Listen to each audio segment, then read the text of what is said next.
Hi guys, we are live. Whoa. Welcome to episode 4 of the weekly. And we have our usual cast of characters back in full force. Mr. Juan Magnell from Pocket Now. How's it going, man? It's going all right. Hopefully my audio holds up. We'll see what's going on with Hangouts because everything sounds fine on my end. Yes. And next up is Mr. Black Iron underscore man Sam. How's it going? What's going on? Good, good. He's back. He's back from his adventures from the future. I didn't tell you that. Sam went to the future and he is back. You all should be excited, but whatever. And then next up is Trump's still president, so not too exciting. Yeah. You didn't change anything. Next is Mr. Warren Bowman. How's it going, Warren? All right, thumbs up. Let's do this. You can see people in the chat coming in. All right, cool. So the first one, I guess I'll put it as uselessness, but we kind of knew this was happening. This is from Engadget talking about the head of the FCC is doing exactly what we expected him to do, which is, of course, start off with cutting off the set-top box project reform, which required to do that, and which kind of goes in line with what I believe, Warren, you mentioned that last week, how or maybe it was you about Comcast. So Comcast is also now treating its digital offering as a set-top box. You know, this is one of those things. So if you have a Roku and you have the Comcast app on there, you're gonna still pay $7.99 monthly basis to use the Comcast app. It's just going to get people to cut the cord even more. Yeah. So and it just looks like, you know, we're getting some of those things there. I don't know if you guys saw the article, but just want to get your thoughts generally on that, on what you think he's doing, if there's going to be any hope, or do we have to start, you know, protesting this one too?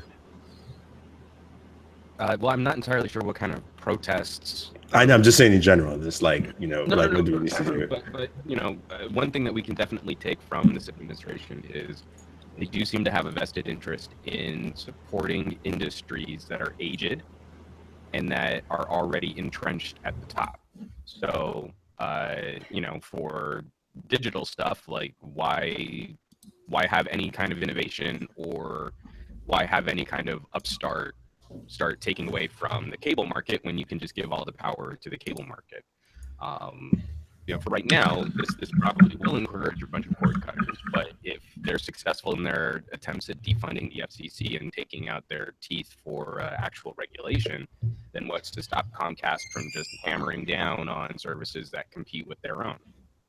You know, like for a while there, where you could fire up Netflix on Verizon and it would stream like crap. Oh, well, Verizon's on demand streams great though. Why don't you just use that?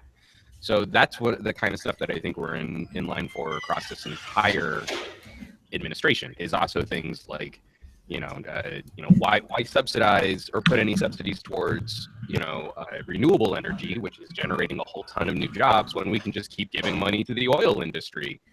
Why fight for fair wages and run propaganda ads when we can keep subsidizing Walmart? So this is going to be, I think, a major problem with this administration. Is their main outlook is going to be focused at who's entrenched, who already has a ton of money, and who's at the top. Okay, we'll support them.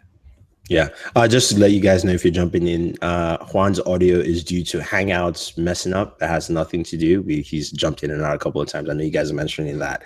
So if he sounds like a frog, somebody said something like that, I think. He sounds like he's a little congested too, but there's nothing I can do on this end. Like this is all I've tried to troubleshoot as much as I can, and when I record, I sound amazing. So this is definitely a Hangouts thing.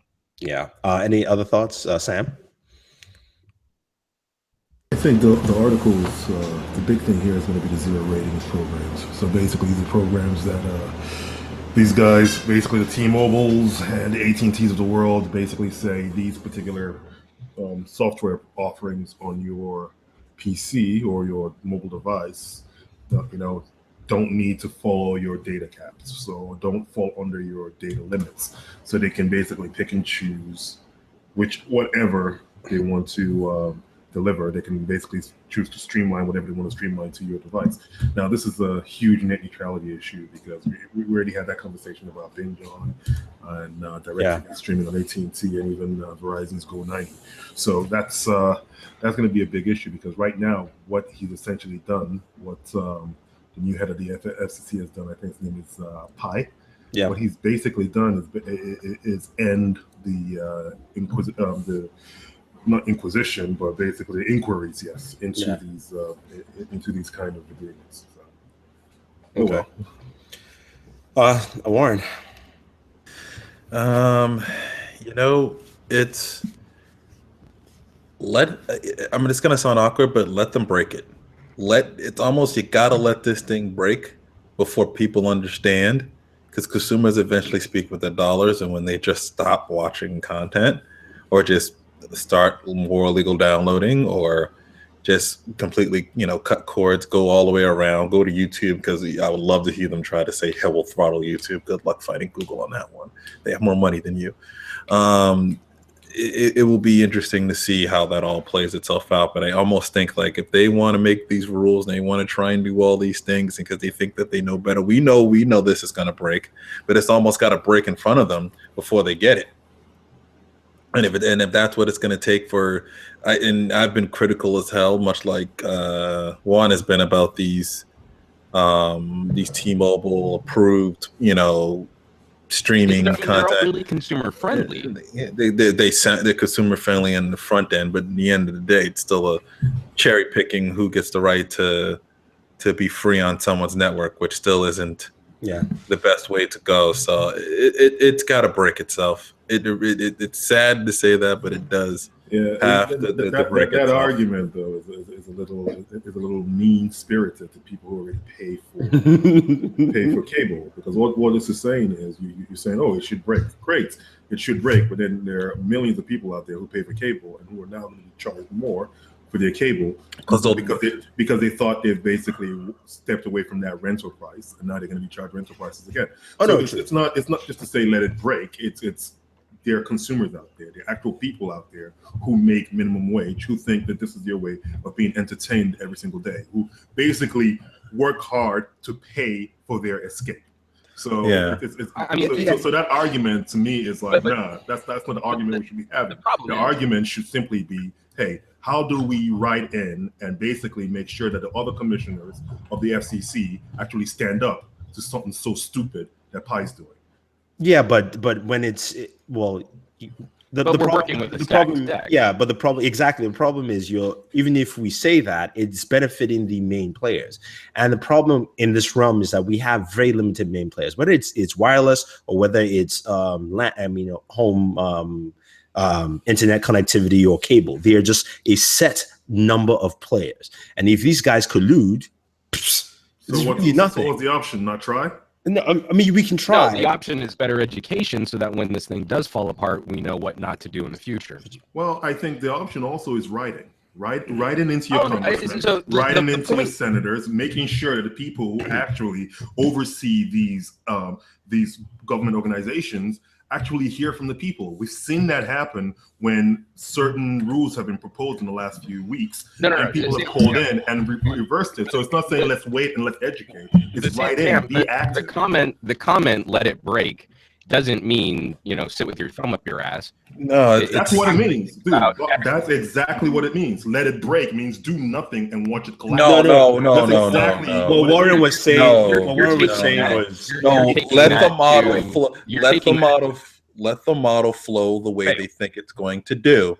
Then when it fails in front of them, then they'll realize. At the same time, what are we doing during this broadcast, and what have we been saying is that this won't be fixed if we let it break and the consumers are still uneducated. Yeah. So you're not wrong, but don't take my especially Warren and my comment to being like a full-on straw man, like ha ha ha, let them eat cake. I wouldn't be doing this podcast with you guys if I didn't think it made a difference. Yeah. It's not about it. What I'm saying is, it's not just about sitting back and saying let it break. Let it break. So you guys are saying don't sit back and let it break. It's not just about getting educated. It's about being active. Oh yeah, you have to make a step and be active. So every time I think about posting something on Facebook, I do instead, I write someone who's an elected official that I think is actually, so that's why I've been so quiet on Facebook. It's not that I haven't been outraged, it's that sharing my outrage on Facebook does dick. So, we can continue doing that. But what have we seen from this administration? Do we see any capacity for change or being influenced by the populace? Yes, we do. Look at what happened with the ethics rule. Look at what happened with the ethics rule. No, I called in and they changed that. Yeah, I do agree. We can affect change. I do agree with that. But before we even continue, I just want to address Mr. Gerald Dresch. Oh, I'm not even paying attention to that. No. I do want to address it because he's talking about, we're talking about socialism, and this is the point of education. Oh my God! Can I say the thing about socialism? No. People don't seem to understand. Go for it. Go for it. No, just relax. Why are you being the angel and I'm being the demon all of a sudden? No, the reason I want to say that is very simple, right? Especially when it comes to the FCC, I'm just going to keep it on this realm here because that's what we're talking about, is that you have to understand that if you want to actually conduct business and you want to keep that capitalist mindset open, you can't double dip and double charge companies. The very simple model of how there was, companies were throttling Verizon and say you have to pay for bandwidth and do a fast lane when they're already paying for your service anyway in the first place. That is basically it's basically doing a mob mentality, saying, hey, you just bought this. Then you beat the person up, take it back again and said, because you bought it, because you didn't give me an extra 10%, you now have to give me 20. That's just exactly what they're doing. Watch your mobster movies and you understand exactly what happens in these cases. The problem is that the scene where they go into the Oh, go ahead. Sorry. The scene where they go into the China shop and Derek and Luke Cage, and they go and ask for more money after they're paying the money for what they're paying already for protection. That's what they're doing here. And guys can't really understand that. I mean, look it up. Google it. It's very simple stuff. So there are two things that I definitely want to say. First, don't engage a troll because this dude is obviously a troll. Oh, no. Wait, he doesn't know what he's talking about. And second, the whole idea that Paul Tech is saying is never talk about religion, sports, or politics. Hey, great. Never talk about religion and sports. Maybe politics, when the politics affect the way you make money or affect your livelihood, you better talk about it. Otherwise, you'll be in the poorhouse before you know what to do, what's going on. So it's just simply put, yes, I agree. In this case here, go educate yourself, guys, and know that we're not talking socialism. We're talking about how a free market is supposed to work. You let people go out and you let people make decisions. But when they start making decisions that adversely affect your population, you step in. That's when the government is allowed to step in. Okay, the free market does not say government can never step in. The free market says it should be hard for government to step in and take over. So go educate yourselves before you start talking to an economics, an IT guy, a bioscientist, and a sound technician. Okay, so go educate yourself before you talk to really smart people. All right. All right. Okay. On that note, I'll say this much. It's like there's nothing wrong with talking about those things. Talking is what's going to get us to solutions because people are going to listen to one another. So don't just sit there and bottle things up. That's just not the greatest solution to do. And secondly, when people argue socialism, do people understand that we live in a democratic social society yet or not? What do you think? What do you think things such as, I don't know, police force, Medicare, fire, emergency services, high school education from K through 12, basically, public education, and park services. Those are entirely comfortable subsidizing the profit generation of a company like Walmart. So the Walmart Exxon have to pay its employees enough. Those employees then use state programs, and we continue footing the bill for that. So we're perfectly fine with socialism. It's democratic. That's all it is. On the top for the companies that are already successful. The same thing that we continue to subsidize oil, gas, natural gas, energy. But right now, the main source of new jobs, if we care about business, we care about new jobs. The main source of new jobs are in renewables, but they do not get subsidized to the same tune as the oil industry. And lastly, if you care about business, you care about capitalism, and you don't care about socialized infrastructure like roads.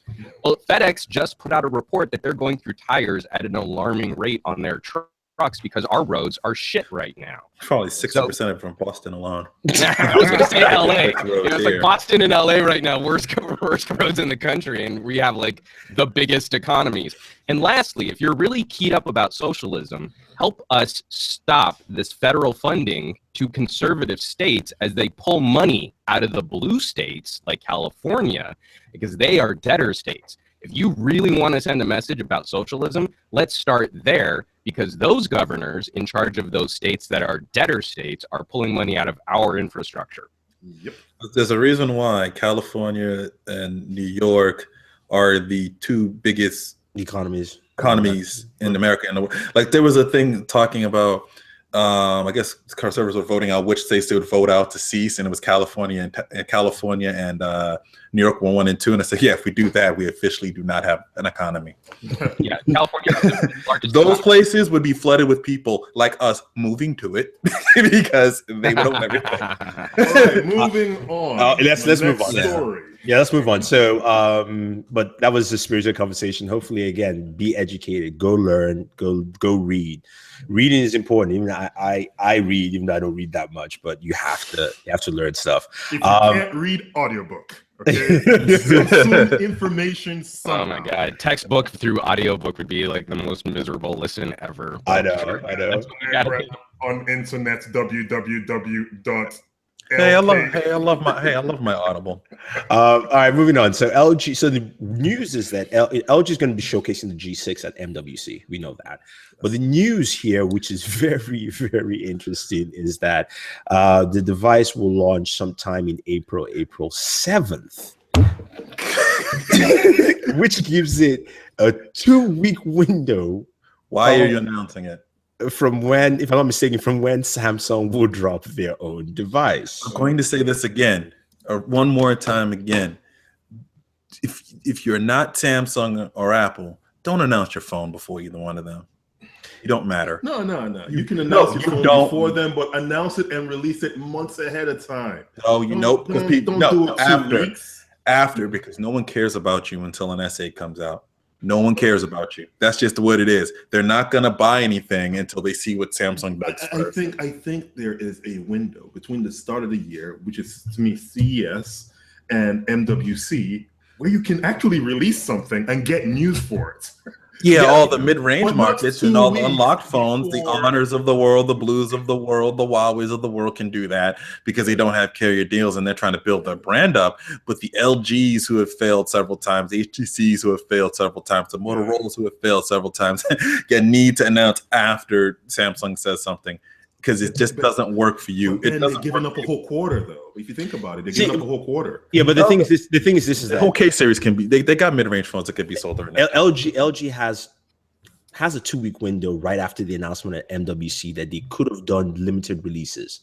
You pick the US, you pick places in Europe, of course you pick Korea, and then you release. And then you do a bigger rollout later on, but you got to have that market presence release out there, especially in the US and in key European countries. Hey, the G4 actually sold pretty decently because they announced it in May after Samsung already put their phone. Yeah. That was true. That was late. We all talked about it more. We really raved about the camera. There was way more attention to it because they announced it after Samsung had already announced, I believe at the time was the S6. They had already announced their phone. So it was on the S6. And they announced their phone. It just makes sense to come after, just much like when they announced the V10. Whenever they did that was well after the Galaxy Note had already been out. Everybody reviewed it and already went all through it. And then that phone got a little bit of attention. Poor marketing from LG, but the phone itself got attention from a lot of people and talking about it. And it was getting related to itself. Hey, this might be a no competitor here. Like, hey, take a look at this. Got some unique features. It's all about content creation. It got some attention. And then in 2016, they decided just to go backwards on all of that. Oh, we think we're hot shit now. So we'll announce before Samsung. We don't have to worry about them, and then we'll announce before, we'll do it that way. And they just found out how badly of an idea that is. And it seems to me they're going down that same boat again. Yeah. Any extra thoughts before we move on and just bury LG or? I mean, for all the free advice that we put out there, if LG would have listened to us after the V20, they probably wouldn't be in this state right now. So yeah, true. All right. Speaking of something that LG is also part of, Android Wear 2.0 came out this week with little fanfare. And LG released 2 devices that support it.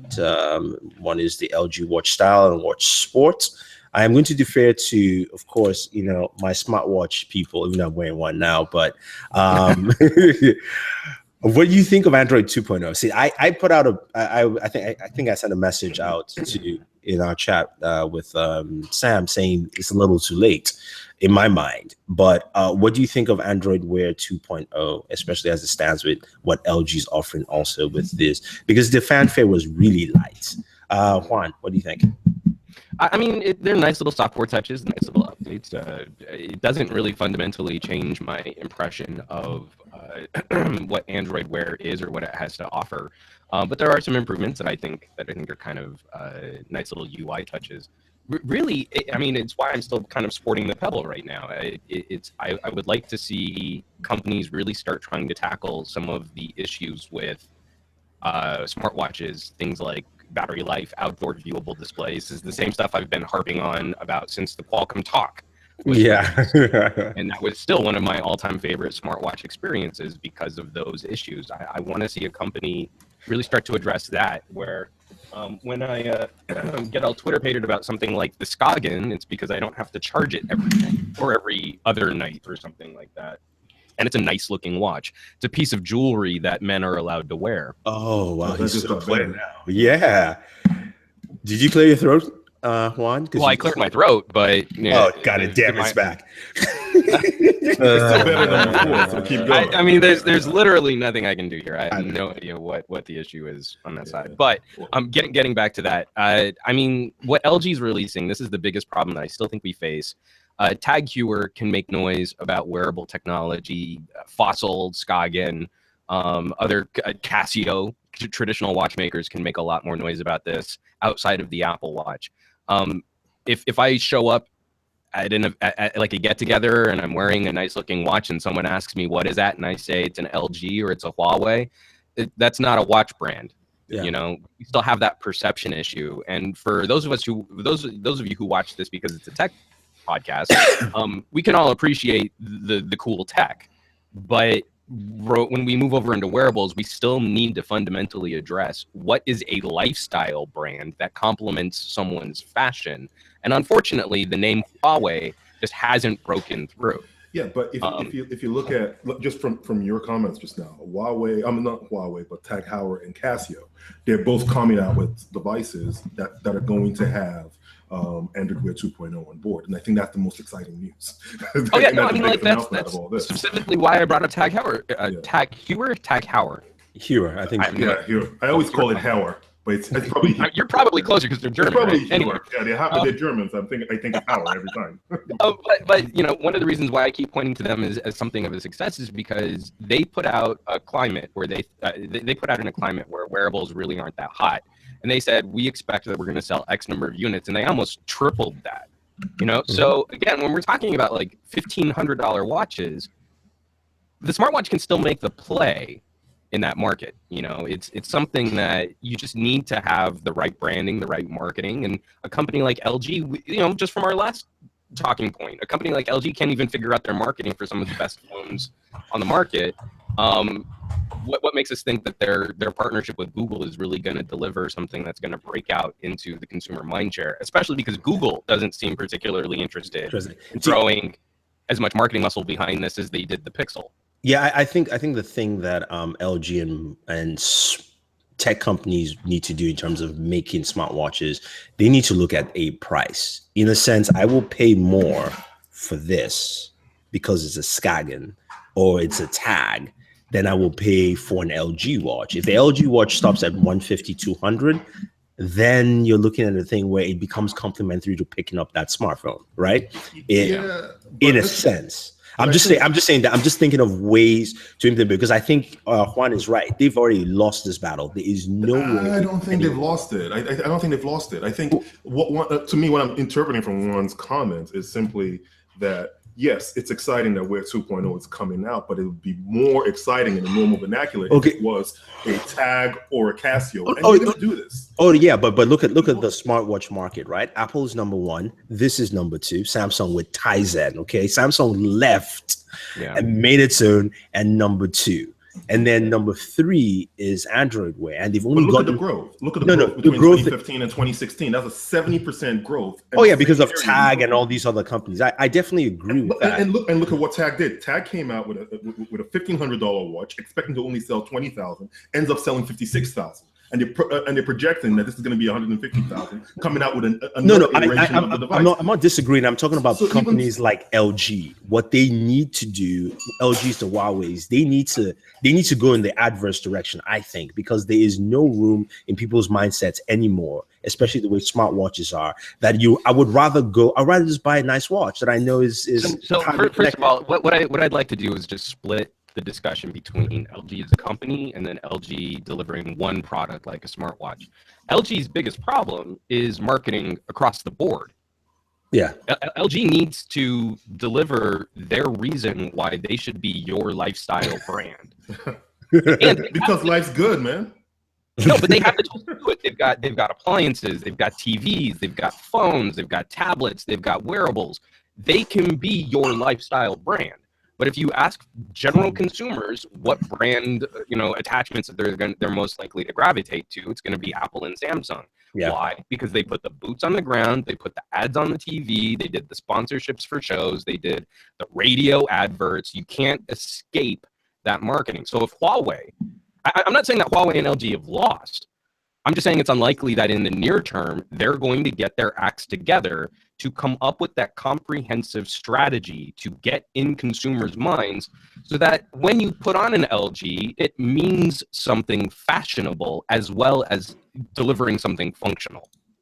Mm-hmm. Warren, any thoughts before we move on? Smartwatches are BS. Before we move on, we should just highlight the fact that there are some key improvements to Android 2.0. We should actually probably talk about Wear 2.0 besides my general overview. Because you do have the ability now to access the App Store, or I'm sorry, not the App Store, but the Play Store from your device directly. You have the ability, if you have an LTE chip in there, or an LTE capable wearable, you do have the ability to stream your music using Google Play Music directly to your wearable. And there are other features in there as well, like they've streamlined the Google Fit application as well. Oh, that was terrible before. Yeah, it was abysmal before. So they do have a few improvements to the device itself and the software itself. Not the device, but I'm sorry, Android 2.0 itself, Android Wear 2.0 itself. That might be worth taking a look at if you're into, what a wearable like that has to offer. I wouldn't say its wearables are where they should be, but if you're someone who's interested in wearables, I definitely think Android Wear 2.0 is something you should definitely take a look at. I mean, it is nice. The one thing I would say is that the fact that this has Samsung Pay, both versions of Samsung Pay, beats out Android Wear 2.0 as far as I'm concerned. Don't forget, the Samsung Pay 2.0. You can actually have it on your device and tap to pay and walk out. Yeah. You use on credit card machines and NFC. I think it would be better if you had the Visa NFC in there. The NFC that Visa was pushing last year at MWC. That would be better. Which one? I think Samsung uses it. They say Samsung is one of the licenses. I thought Samsung either used something similar or had. Yeah, Samsung uses something similar, but Android 2.0 I don't think uses that yet. No, I know they said Samsung does use some of their tech anyway.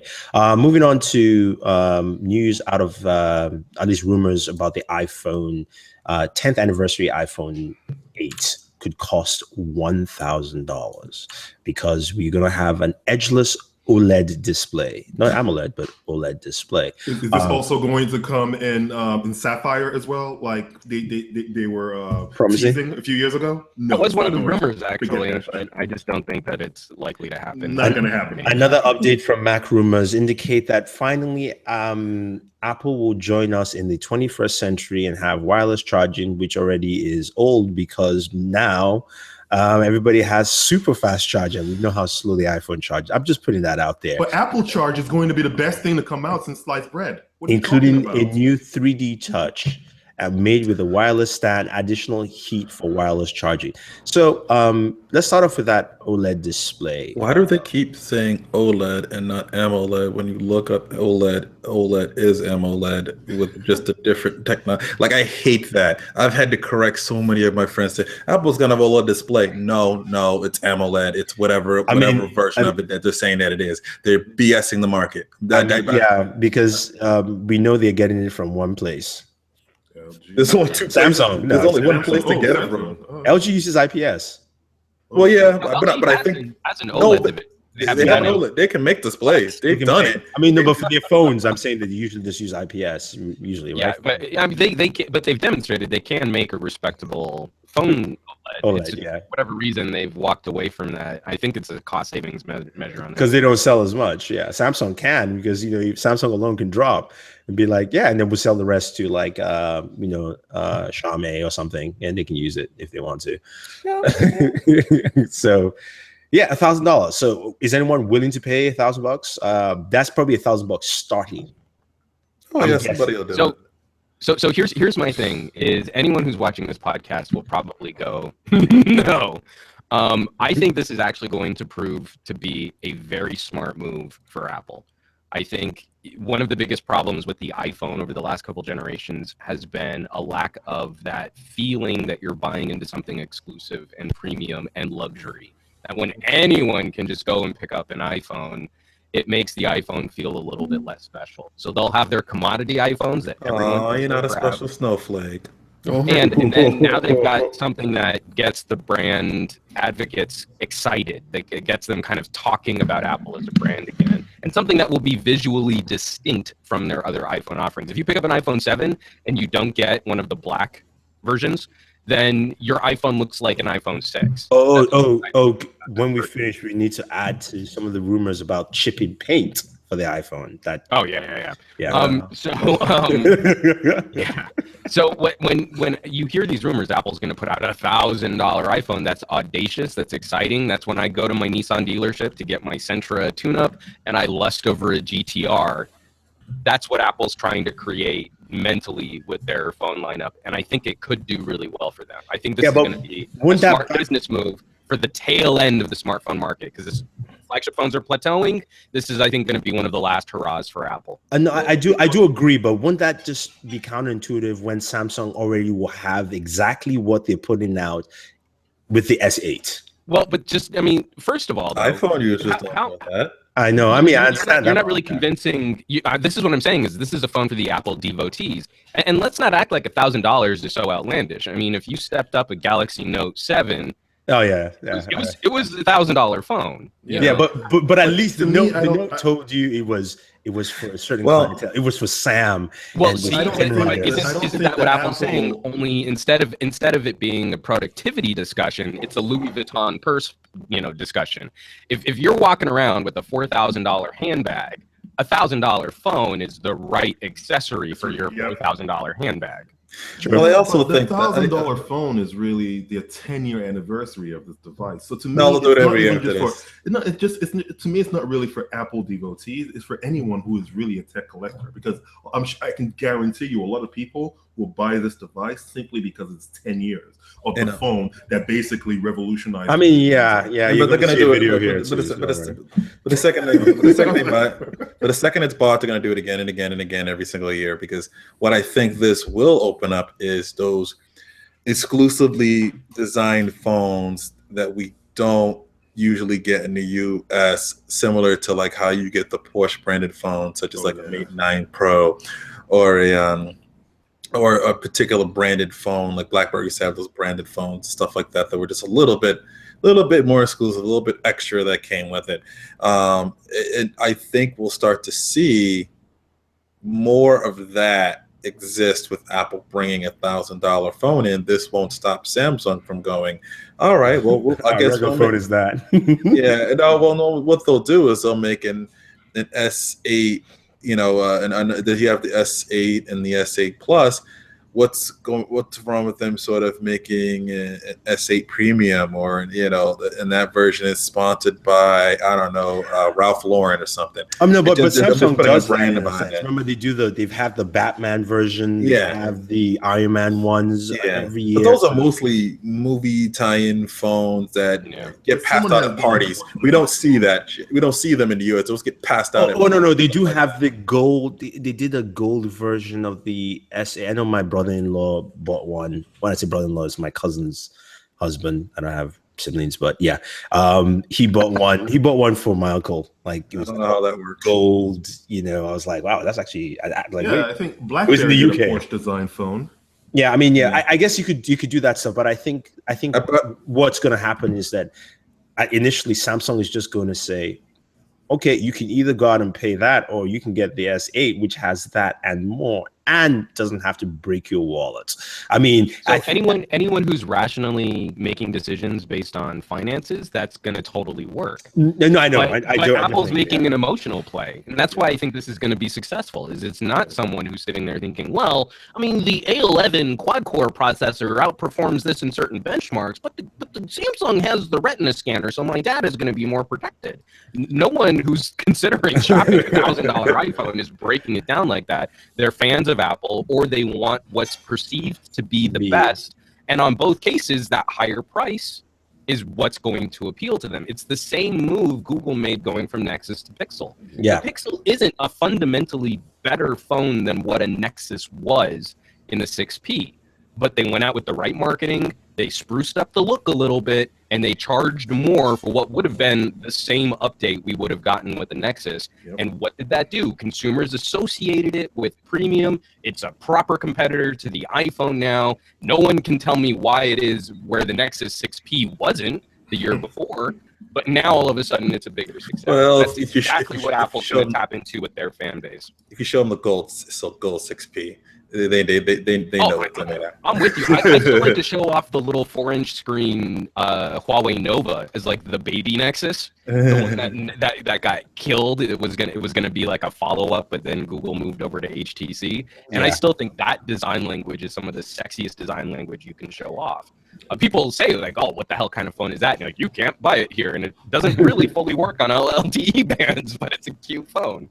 All right, let's move on to something that you mentioned, but also is tied to the iPhone. Rumors and reports are talking about how Apple's, matte black, is it matte black or all black iPhone? The only black iPhone is chipping paint, which means Apple did a proper shitty job in actually doing this, because normally in most cases when you have a device of different color, especially when Nokia started doing this, the color is made all the way through. It's built all the way through. Nokia started that. HTC continued that line, and a lot of companies do that.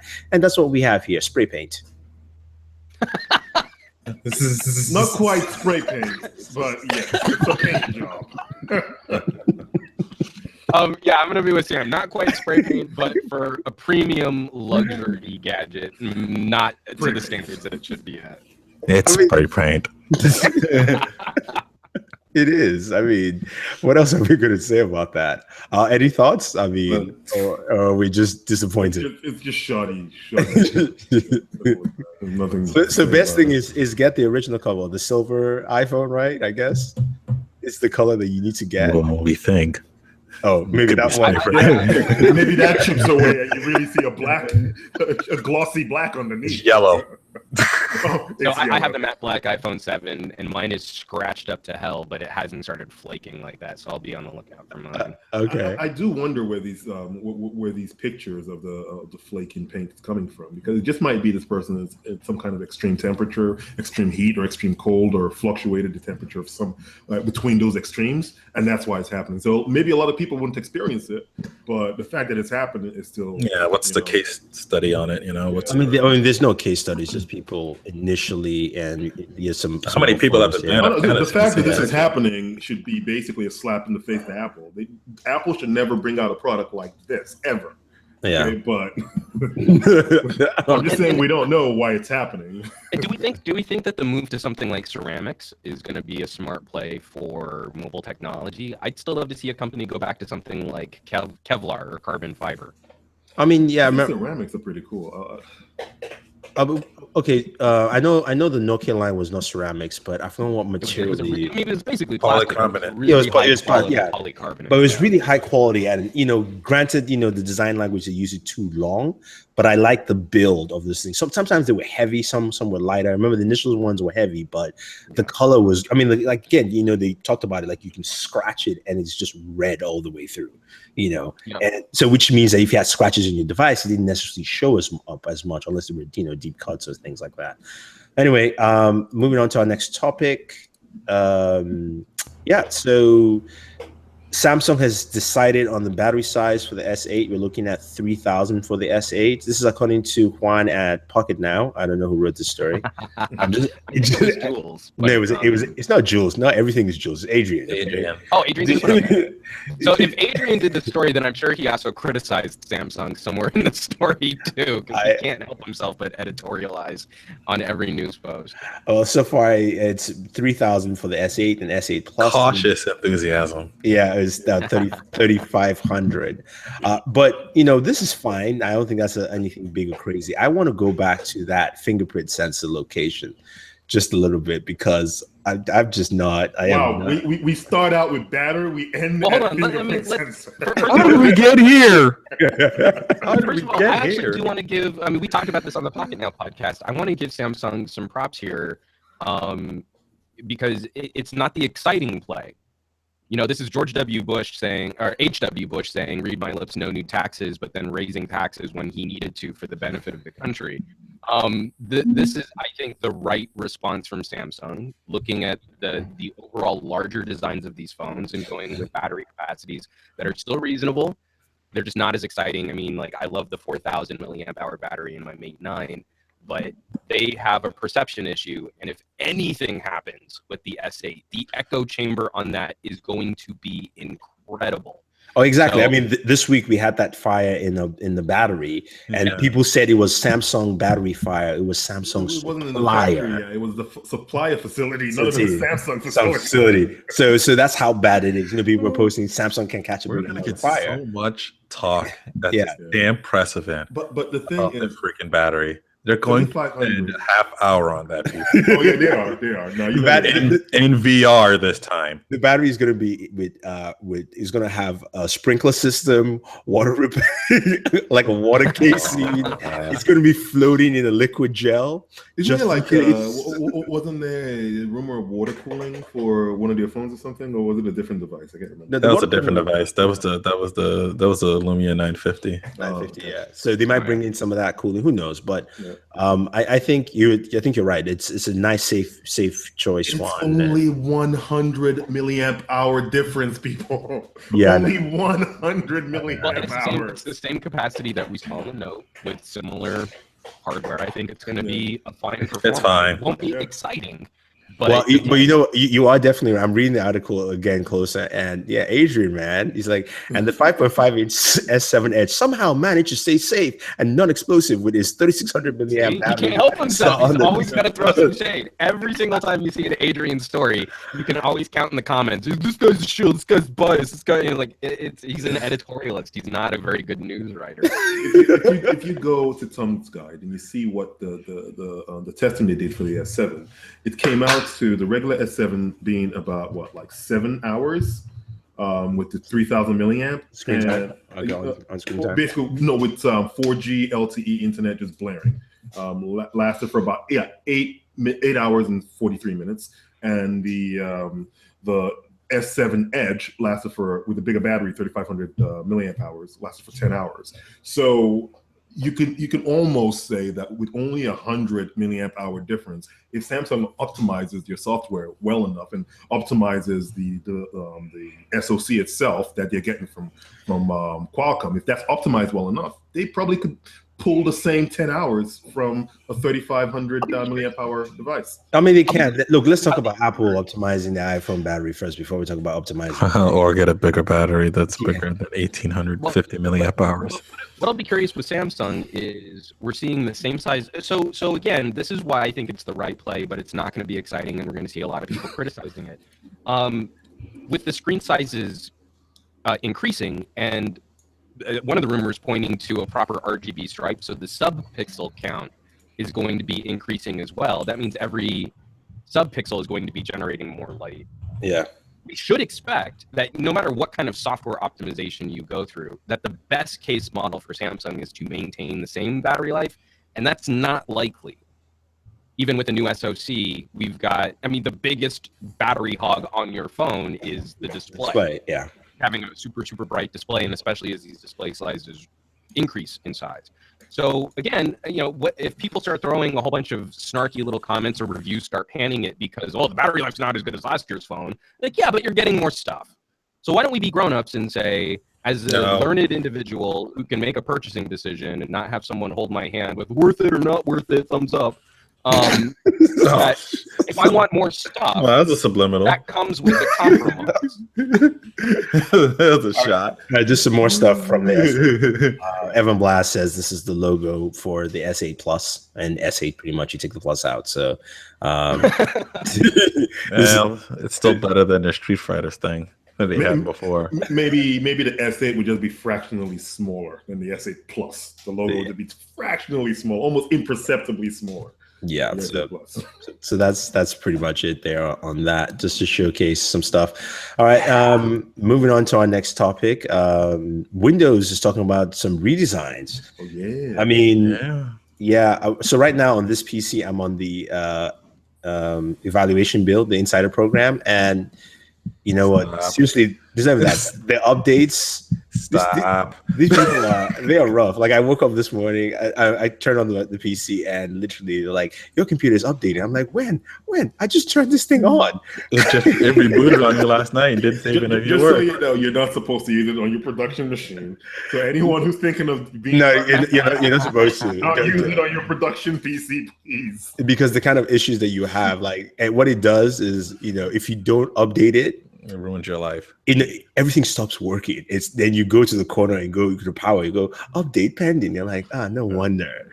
And then it takes up so much. And I have had several cases when I first signed up where I had to do a clean install for the update program. So yeah, keep that in mind.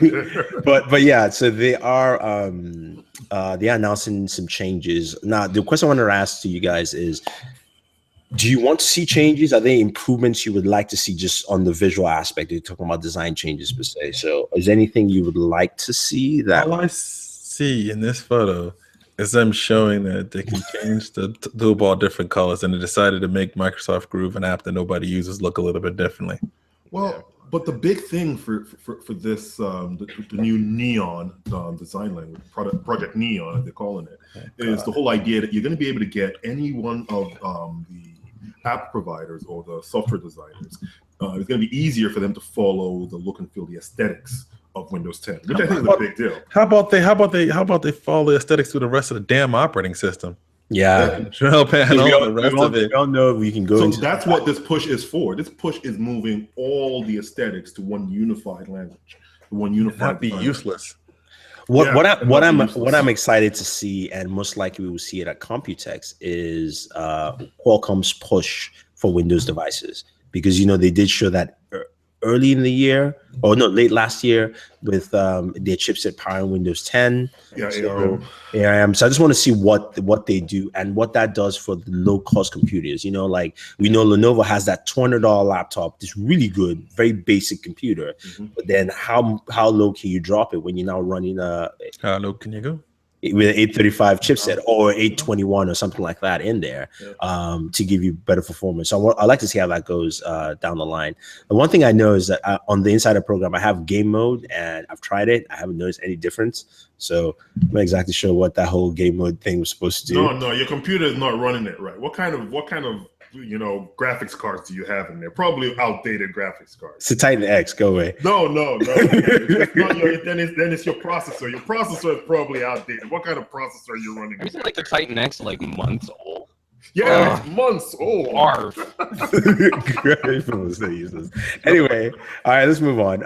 Facebook is thinking of doing original programming. Everybody wants original programming, and I'm not surprised Facebook will look that way. So they hired an exec from MTV, which is not a place I'd like to hire for original programming. But, they're on a path to some.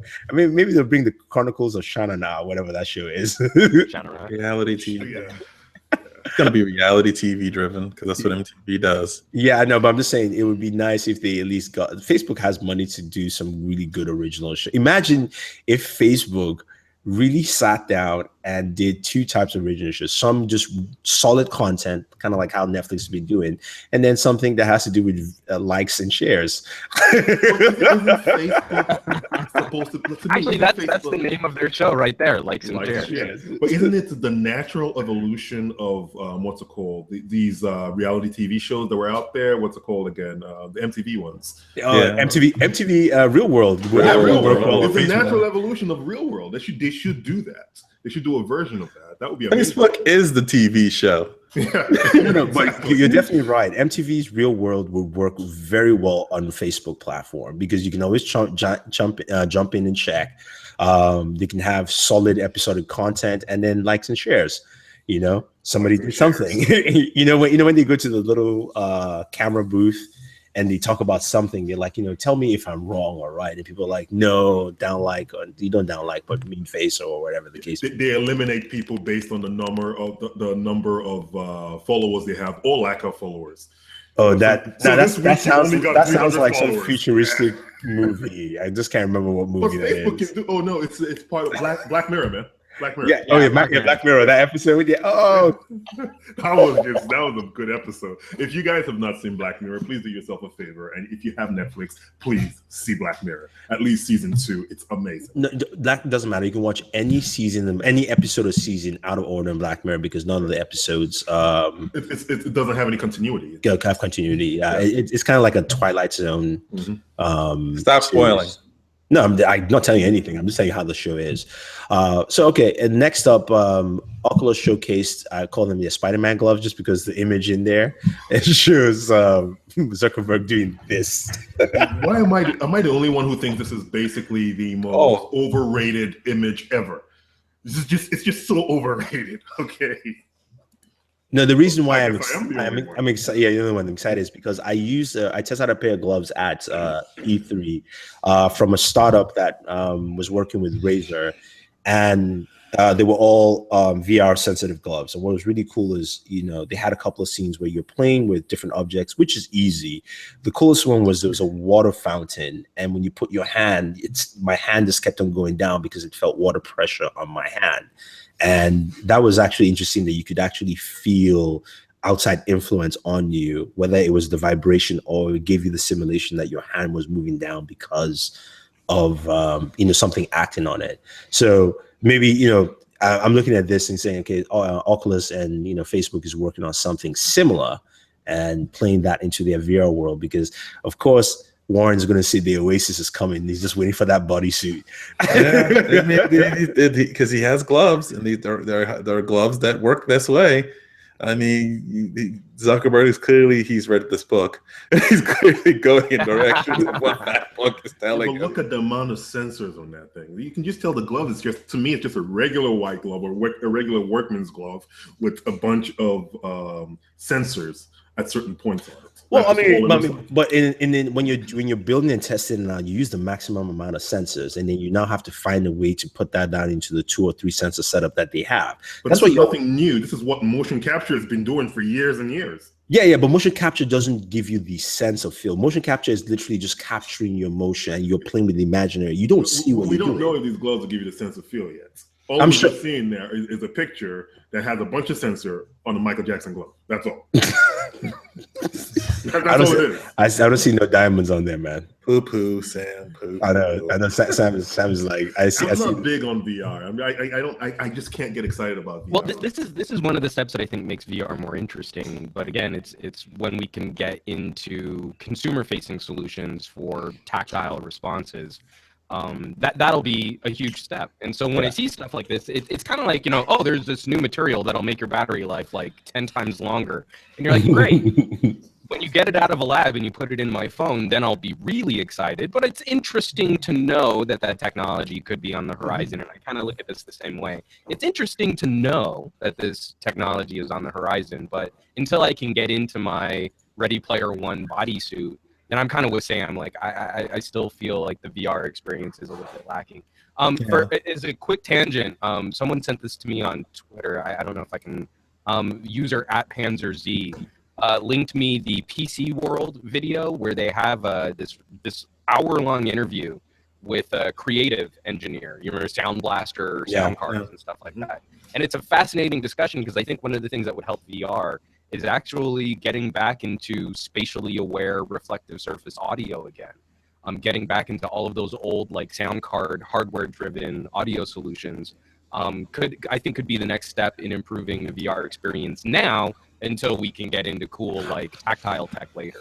Oh, definitely. I think even in general though, the problem I see with sound, especially when gaming, is everyone always talks about footsteps and hearing that, but the truth is you don't get that sense of being out, say in the forest, and you hear everything. You're going, okay, I can hear a bird, but I think it's flying across this way. Everything goes left or right in audio now in terms of sound. So you're like, oh, you can hear the footsteps from the right, and you kind of guess the person's maybe slightly behind you. You're not sure if it's in the front. So when you get that spatial aware sound that it feels like you're in a setting and you can pinpoint things around, I think will help sound in, gaming as well. So also, it's kind of like how Dolby has done with Atmos, when you set up the Atmos speakers. It is a whole different ballgame. So even just for you, I would say go check out this interview. It's on PC World Videos. That's their YouTube channel, but it's the hard OCP, the PC World YouTube channel. The Full Nerd episode number 16 have Ryan Schlepper. Put it in the chat. Put it in the chat, man. Yeah, please. I'll put the link in there. You just make it too much work. He's addressing all of the things that you're talking about.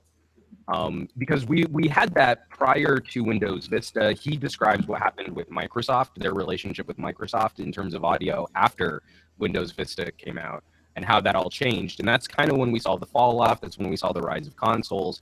But it's that thing that you're talking about too, where you can put up two identical TVs and put one with amazing speakers and put the other one with just the speakers that are built into the TV. Yeah. And people will say that the image was better on the TV that had the better speakers. Oh, well, yeah, it was so much better. It was so much more immersive. It was, brighter. It was more colorful. And like, we don't give audio enough credit for improving the quality of that experience. And so if you're in that kind of VR gameplay, and you've got someone who's like sneaking up on you and you can't hear where that information is coming from, or a tank is rumbling through and it's coming in from behind you, then that's a detriment. That's a detriment to VR. And it's absolutely, because I'm a recording engineer, I'm not an audiophile, but I care about good audio. That's absolutely, I think, what the next frontier should be. Yeah, no, I totally hear you. I think we as people are naturally engaged even more when we use all our senses when we're getting information. So for something like entertainment, being able to be engaged even auditorily as well is definitely going to be a big deal. But I think a lot of motherboards have began to miniaturize that technology and put it on their boards rather than having add-on cards like they do, but it's still not the same. What I'm excited to see, because I talked to the guys at THX a little bit at CanJam, which is a headphone show last week, is what they do with Razer. Not necessarily just headsets, but what they can do with Razer systems as you move forward. Whether it's their laptops and that kind of sound integration, because THX does some really good stuff. They were pretty much in just the movie space and hadn't gone into like gaming or those kind of avenues. And pretty much right now, DTS is leading the headphone range just because they do a really good job in giving you that simulated 7.1 over Dolby. Dolby is really good, but I think DTS, especially in gaming, has done that. So it would be nice to see how all these companies apply those things, but especially in VR though, because the VR world is a world where you need to be lost in, as opposed to AR, right? And audio is the last space that takes you in there, because you can see stuff, but once you start hearing, or you don't get that immersive audiophile, you're kind of like, okay, this looks nice, this is great, but I know I'm not in the real world.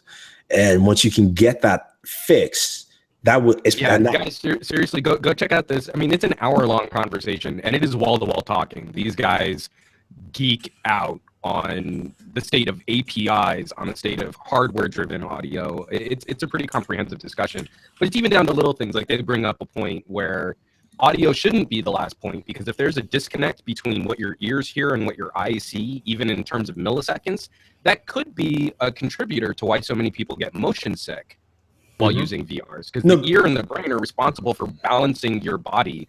And if there's a separation between what's seen and what's heard, the brain will start to interpret that kind of like you're on a boat. And then it's time to roll. Yeah, you know? I mean, so it's very true, but just look at now. I mean, you guys have complained about Juan's audio, and it probably is taking some of you away from this discussion, because he's something you want to hear from him, but you can't hear it clearly. It's that important. Even though right now all our videos look pretty good, I think, across the board. So that is just something that plays into effect. And then our final topic, which if you ever played, what? We forgot to mention something from last week. What was that? Last week. I wasn't here last week. What happened? Firefox OS died. Let's not talk about it. It never was alive. Let's just leave it. I was on live support from even at the time they launched it, they were still trying to find. Remember when they launched it, Warren, in New Orleans, with all that good shrimp? Yeah, that was some good shrimp. That's what you remember from a Oh man, we got some good shrimp. Oh, we killed that shrimp and got nice Firefox hoodies. Yeah, it's New Orleans, man. If you had bad shrimp in New Orleans, I think there was a problem there. Okay. No, the food was great all around, man. Every single event we went to, I mean, especially the Firefox one, because we just rode through. Like, Firefox is having an event. We're like, oh, we didn't know, and we walked in. We're like, oh, it looks cool. Look at that shrimp. There's all this shrimp around, and all these cocktail shrimps, and it's just like, we'll just go get some shrimp. And there's the one phone that this thing runs on. Yeah, exactly. So what do you think about the Firefox launch? Shrimp. Exactly, shrimp. All right, and our final topic for the day is anyone who played NES as well as Super Nintendo games will know Castlevania, and it is coming to Netflix as a live-action series. No, it might be animated, man. It might be animated. I know. I mean, they're talking about Game of Thrones style, so I'm thinking live-action. Because this would be super expensive to make this live-action. Yeah, Collider says it's animated. Collider says animated? Yeah, okay. And they reference that Federator's working on this. So if Federator's working on it, it has to, because Federator's an animation studio. I don't really know how they'd be able to make this thing live action without spending you have to spend Game of Thrones budget. But probably a little bit bigger, considering Game of Thrones, most of its budget is based on set pieces, where this thing would be set pieces and special effects. And CGI. So if you ever watch Vampire Hunter D, basically that's it. Except with Castlevania, remember, whip, cross, and holy water, and it was just that back and forth. You're like, and then you fight these massive bosses that you're like, how am I break bricks? And then chicken comes out of it. Boss in Castlevania. It's like, yeah, that's exactly what it sounded like. So it's cool. It looks like the success of Voltron has played into this, which is great. We're going to see more stuff. And I have to say, I just give up to Netflix again, and even Amazon too has been stepping up their game too. The amount of content on Netflix, especially the last quarter of last year, they just dropped so much stuff where you can pick and choose. Oh God! If this game's coming out, we all know Devil May Cry is right around the corner.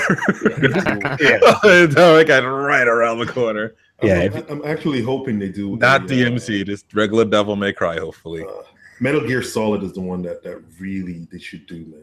That has such a breadth of info and just like plots. It's amazing. But that has to be a live action show. They got to. Oh, that would have to.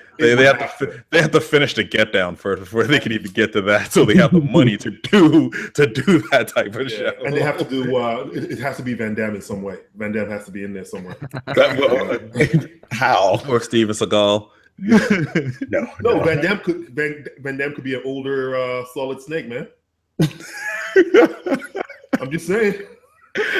Okay, all right, cool. Anything else before we wrap up this week? Let's see. We had some other news. So we had the whole idea. It's kind of stupid, but I think it's a big step for Amazon. Amazon will be challenging Victoria's Secrets by making women, female or women's bras. I guess lingerie. Not lingerie, but it's bras. $10 bras. Well, so it's to me that and they win. Yeah, they win. That's the thing. I think Amazon could probably, if you know the way Amazon operates, Amazon could probably win this market. They are gonna win it. They will. Because they're gonna make a button for it, and it's gonna be subscribe and save on the damn thing. Yeah. And the next thing, I'm telling you, boxes are next. Next, and we're all just gonna press the button to get new stuff every 3 months. But I mean that's a corner of the market. They're not going for anything fancy, but they're just going for a corner of the market. No, Amazon said this. This is following the path of what they said last year, that Amazon is moving. I'm not necessarily this, but they said they were moving into consumer goods, having their own branded consumer goods. This might be the beginning of their profit market, like of actually showing profits, yeah. because Amazon has left that a lot to third parties. So things like toilet paper, things like paper towels, they're going to have their own branded versions of those. They want to be Target, and it goes a long way when you're like you're thinking, okay, fine, I can shop on Amazon or Amazon Prime now too, right? As that expands, and instead of me spending $20 for Charmin, I can spend 15 or 12 for the same amount or volume from Amazon. I'm saving money, and you start using that more and more, and you just become hooked. Yeah. And maybe the Prime Pantry will get a little bit better as well too, in terms of their grocery business as well. They lag a little bit behind in that, but it could be interesting because they're essentially trying to become a Target within a fully online Target. Yeah, Amazon knows that. Especially how this Christmas season, they really put a dent into traditional retailers on all fronts. I don't even think it's just this. I think not just Christmas that passed, but the Christmas before. This has been a dent for a while. Surprisingly, the one person who did well was Best Buy. I know I want to be like, why? But Best Buy has funny math. Funny math. Telling you right now, funny math. No way. Warren's like, I'm not listening to that fake news. That's fake news. Alternative facts. That is alternative facts. Before we continue, Sam, how about you tell us about your trip to the future a little bit? So even though we have no images or anything from there, but we have no images because it was an interesting product release. So it was something called the Nightwing M1, being launched, by I guess Telstra, but Netgear built the device. Qualcomm's chips are in there, as also Qualcomm was showcasing the same modem that's going to be in the 835, which is capable of gigabit gigabit speeds up and down. So that's interesting. And we're also and what was also there? So it was Qualcomm, Netgear, Telstra, and I'm forgetting someone. Someone else was in there. There were 4 companies that were launching these. But what it was is basically just showcasing a mobile device called the Nighthawk M1 that you can take anywhere. And basically, if you have service from Telstra in Australia, which would say this is for Australia, you can get gigabits internet up and down. And while I was there, they actually hit about 920 something megabits per second, 30 and down. I was like, yes, this is just beautiful. That's a speed. The pin goes all the way to the end, and all it just does is just vibrate at the end of the meter. I'm like, oh, that looks so good.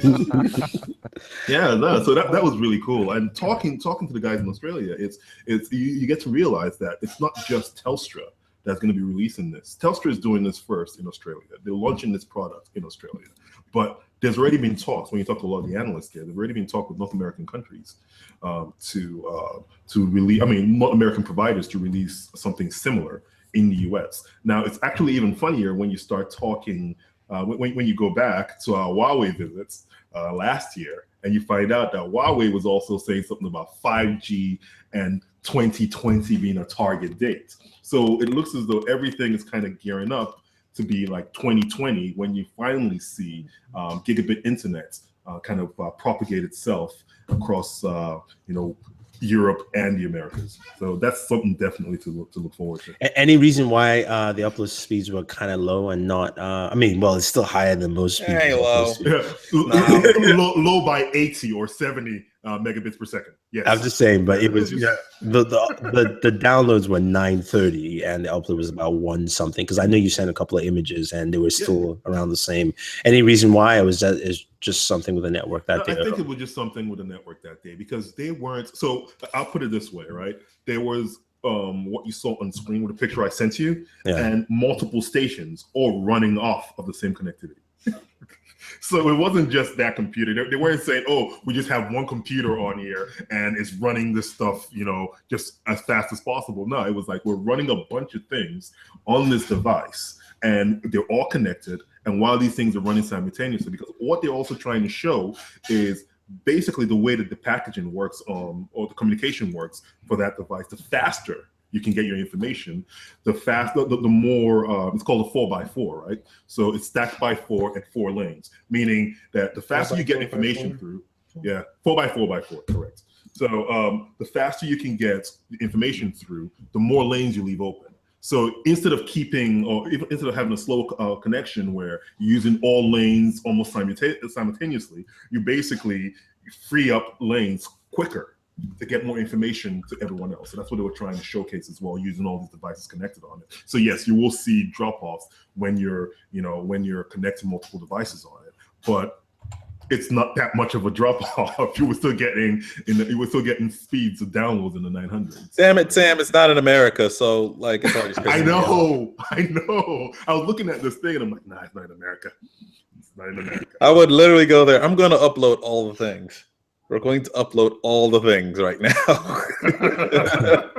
Actually, that's what I was going to do. I'm like, we can just upload a bunch of stuff here, but I'm like, none of the videos would really show how awesome this stuff was. So, oh well. Just a quick one here. This is from GSM Arena. It says only the 5-inch iPhone 8 will have a glass back. Wireless charging will be available for all three devices, as well as, and Apple will stop bundling Lightning to 3.5 mm adapters. One generation is enough for you folks. Oh, That's not surprising though. Yeah, no, but it's annoying. It is. So they can charge $30 for it. Yeah, Lightning, or you move to Bluetooth headphones. Everyone's gonna move to Bluetooth headphones. Yeah. Actually, I think most people are going to end up moving this. Moving to Bluetooth headphones. Yeah. And not theirs.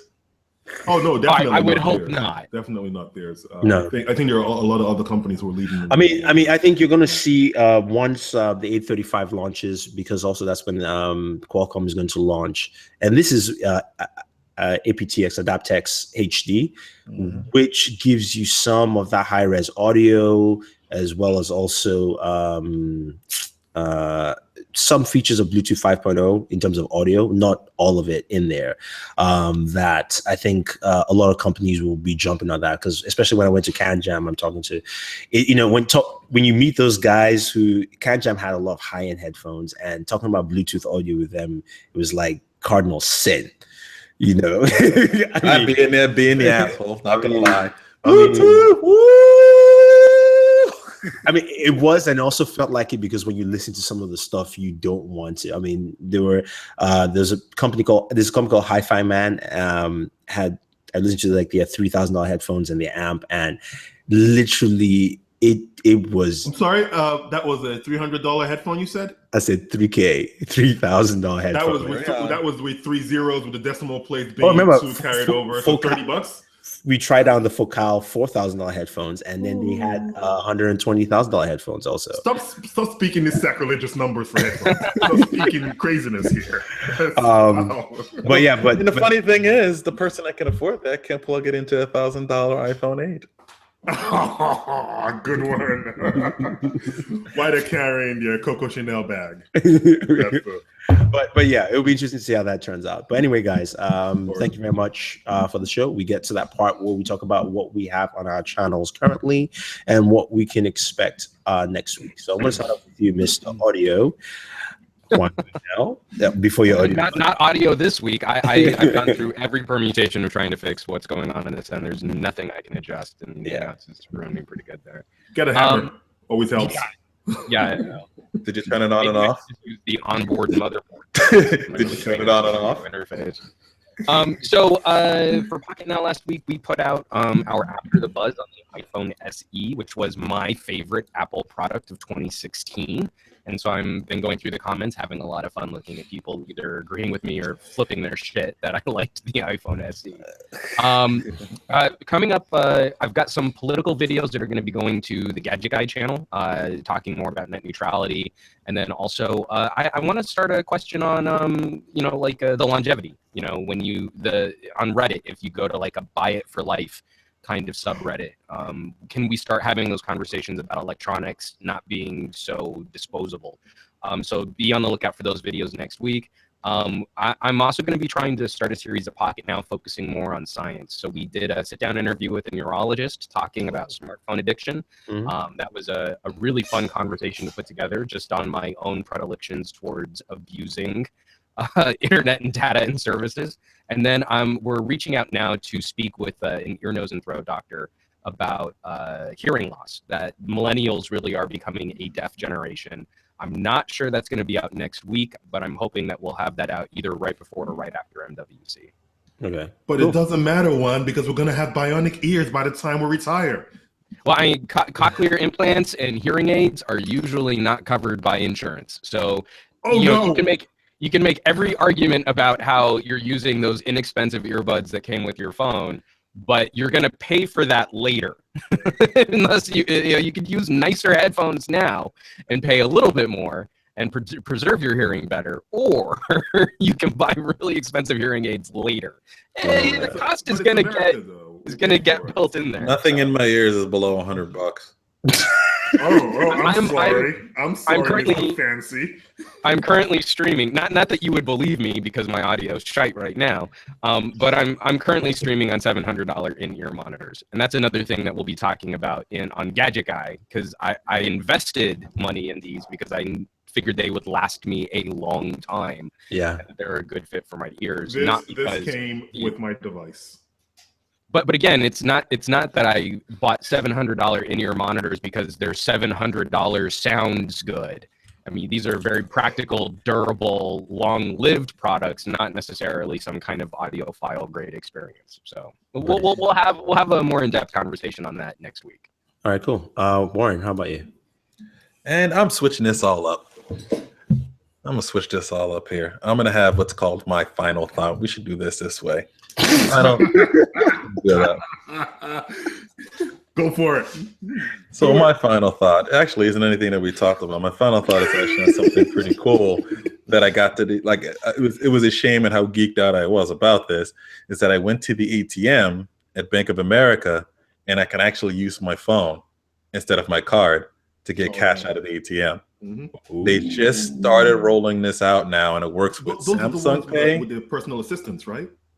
No. Those are different. Those are like the ones with the virtual assistant. Because I think with those you can actually take a check and actually snap it from there. Yeah. And I think they'll deposit it for you like from there. Like that thing I haven't had. I've only seen that at one banking center. I haven't had a chance to play around with that one yet. Okay. But what now? You can look it up at on the Bank of America locations app or whatnot. And it'll say cardless ATM. And any of those, they support Samsung Pay, Apple Pay, Android Pay, and Microsoft Wallet, like anybody knows what that is. And you can use those Microsoft three. Have a wallet? Oh, yeah. I'm kidding. Apparently. And you can use any one of those three, and it was amazing. Like, now when you go to the ATM, everyone pretty much in America should by now have the chip and pin where you got to slide it in, and it either spits it back out at you or it holds it depending on what ATM it is, or it tells you to put it in because that's the lock and scan the chip and whatnot. And it goes through this slow process to finally kind of go through all the menus to get to what you need. This case, I literally scanned it. It popped up, asked for my PIN. I put in the ATM PIN, and that immediately asked me, I don't even remember if it even asked me ATM PIN. I think it did, but it immediately came up with the menu to choose quick cash. I choose the quick cash, and it came out, and I was in and out of that ATM in about maybe 2 minutes, maybe even less. Nice. It was like when I saw you could do that, I don't know why I got geeked out about that completely. Because I was just like, I don't have to bring my ATM card. I could just scan it here and boom, it comes up. Because I saw it's been out for a little while because I remember seeing them before. Now they used to be on some of the ATMs because the credit cards from Bank of America back then did have NFC chips inside of them. So you could actually tap an NFC pay with it on the physical card itself. They had stopped it for a while. Yeah, they stopped it. They started taking out other cards for a while. They actually I think contacted me about that. I remember some years ago, we changed this and this doesn't work anymore and whatnot. But I think it's pretty cool. And it's the fact that you have all these internet banks and all these other things out there that talk about their technology and the things they can do. And Bank of America is by far and large ahead of everyone else when it comes to technology with their banking. And they're the biggest bank out there. You remember why? Remember when they bought Fleet, and Fleet's online division was way ahead. I think, but I had a Fleet account because I had Bank of America when I came up here, and Fleet was the second biggest bank, so I ended up getting a Fleet. Their online was it was much better. It was much better until Bank of America. I mean, I'll still throw the shout out though to USAA. I think because they don't have branches across the country, they took their online game pretty seriously too. So if you look at credit unions, not just banks, you might find some of them have gotten a lot savvier to try and keep up with the big banks. It's pretty cool. Like, especially when you have these internet banks like the Capital One 360s, the Simple Banks, and all these other ones that out here that brag about their technology a whole lot, and that's how they kind of push, and that's their sales pitch to get you into storing your money with them. The fact that Bank of America is essentially ahead of all of them. Their apps have gotten better and all those other things. And maybe it was that talk I had with that Bank of America exec when I met him at CES and told him all of the technology sucked like 3 years ago. Now we're actually seeing them actually do those things. He didn't cut you a check. That's just I know, really. I have his card somewhere. I'm gonna find it. I'll be like, dude, finally. But it was just cool to be able to tap my phone. It's like, all right, this is what I wanted to feel with NFC, not just like, I can happen to tap and pay at some places. It was the fact that I could go to an ATM and just do that. So that means I can get my cash anywhere I'm at easily without the need to have to pull my card out. So that's a few less things you have to carry with you if you don't want to carry ATM card and stuff with you when you're going out. But that's definitely a thing for me. I don't carry ATM cards hardly ever when I go out. That's how I can go for a whole week without realizing that someone else had my ATM card. Yeah, exactly. About that. Yeah. And another thing that Bank of America has, they have alerts in your app that you can set up. So when people use things, it'll alert you now. It's not in real time like Simple Banks is in real time, and it only does a certain amount, but it's still valuable to kind of like you can set and tweak your own alerts, which I think is pretty cool. Sam was talking about the time we went out, and we have exactly the same colored card, and our cards got switched, and Sam went on a I went on a nice shopping spree, man. with your card? Yeah, he got me. Really wait a minute. Do you guys have the red cards? No, we have the blue business cards. Yeah. We have the blue business. Oh, the business checking ones. Yeah. The way I have my card not get confused is I have a Patriots one. You can get a brand. I got my branded with. I get all my cards branded with teams whenever I get them. Sam went on a spree. Differentiate them out. And I couldn't log into my account, so I thought somebody hacked it. I only stopped when they said I couldn't put the purchase of a Tesla on the card. I don't know why. He was like, balling. Like, why would you let me buy a Tesla with this card? Like, why would this card not allow me to buy a Tesla? but no. And then he looked. He's like, "Oh, that is not my name. That's- Maybe I'll just try to sneak it back." I also have my picture on my card too. So Yeah. which I don't know if they offer that anymore, but that was something I got long before Bank of America became as big. But yeah, as it was. that's pretty cool with the cardless system. Yeah. I'm actually going to look for one in New York and try it out. Yeah, Sam, how about you? Yeah, I've been promising this thing called the Huawei Fits watch, which I really do have to get out. I'll probably try to do that today because I have some time actually today. I understand, Sam, because it's kind of a struggle.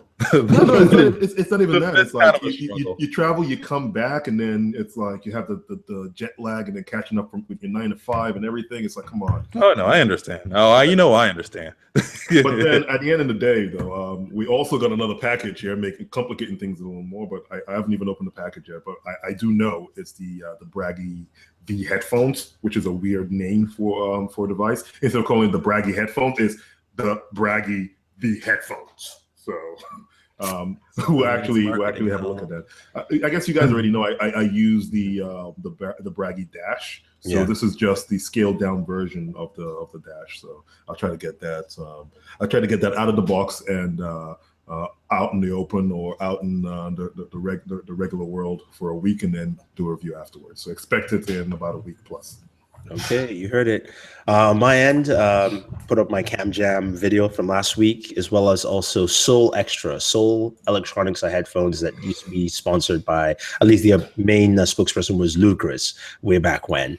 And they have wireless sports active headphones, which are actually pretty cool. What is this? Soul Electronics. Well, how do you spell that? SOL. Yes. Oh, the ones that 50 used to be with. Okay, 50 Cent used to be with them, I think, at one point. It was. And also, I have the video of YouTube Live. I did a test of YouTube Live. YouTube Live on your mobile device, as well as also a review of it. So you can definitely check that out if you want to look at it. And it looks very similar to the Facebook Live feature, doesn't it? I mean, it's very similar, except it imports a lot of your YouTube features in there. So it's better for YouTubers because number one, you can actually monetize it immediately. Done. So it's great. Like, if you go to an event and you're covering a live event, or, you can do a live hands-on of the S8 or something like that, those kind of things, you can literally do it directly. Of course, that makes a lot of sense. Of course, Android does not support audio with a external microphone properly. So I don't know how that one's going to work.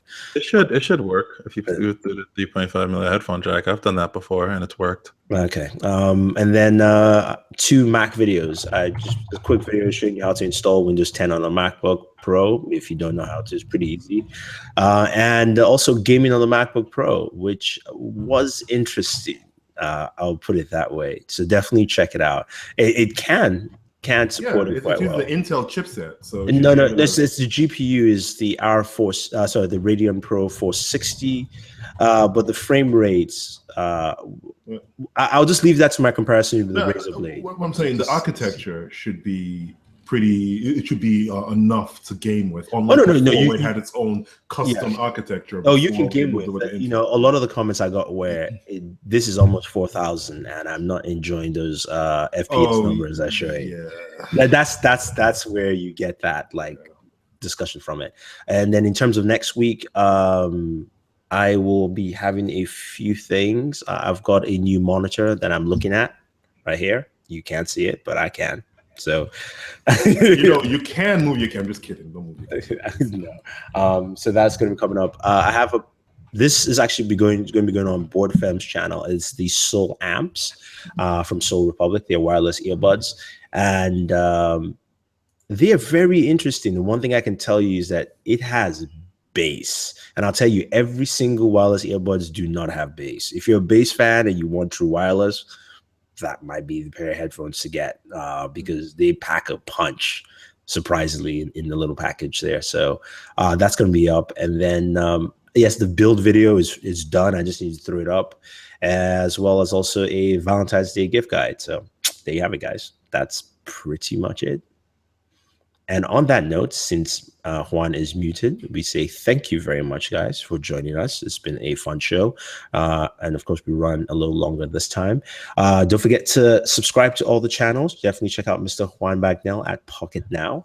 You can follow him on Twitter. His Twitter handle is Some Gadget Guy. And also his personal channel is Some Gadget Guy also on YouTube.